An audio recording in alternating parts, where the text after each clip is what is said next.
ఎప్పుడు వచ్చినాను సంచులు ఎన్ని ఇస్తారంట ఒకరికి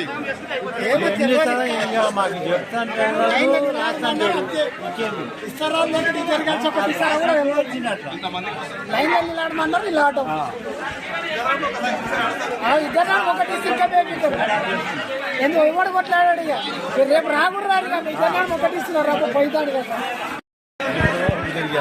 ఈజే కొరతలు అని చెప్పేసి రైతులనంత మొత్తం అంత మోసం ఏది చేస్తున్నది.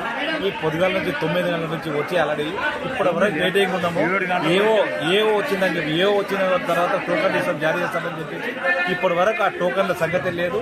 మరి ఫస్ట్ ముందు వచ్చిన వాళ్ళ తర్వాత వచ్చినంత మొత్తం పబ్లిక్ అంతా జమ అదే ఒకరినొకరు కొట్లాడితే చేసుకొని వీళ్ళు దరసేపు ఇది చేసి వీళ్ళు కొద్దిగా రైతుల మధ్యలో రొల్లి లేపి ఆయన సెటిల్ వేసి బంద్ చేసుకొని తర్వాత లోపల ఉన్న తర్వాత సప్లై చేయాలని చెప్పేసి అనుకుంటున్నారు ఈ అధికారులు. వీళ్ళకి దయచేసి ఈ యూరియా అంతా రైతులకంతా సరిపోయినట్ల సప్లై చేయాలని ఏదో 200 బస్సులు తెచ్చి మొత్తం మండలం మొత్తం నుండి ఇస్తామని చెప్తే ఇది కుదరని పని. కాబట్టి అందరు ఖచ్చితంగా గవర్నమెంట్ కూడా ఖచ్చితంగా ఇట్లా తీసుకొని రైతులకు ఎవరికైనా అన్యాయం చేయకుండా ఒక ఇంచుమించు ఒక 2-3 లోడ్లు ఒకటేసారి తెచ్చి ఇచ్చేస్తే అందరికి సరిపోయేటట్టు ఉంటుందని చెప్పేసి కోరండి.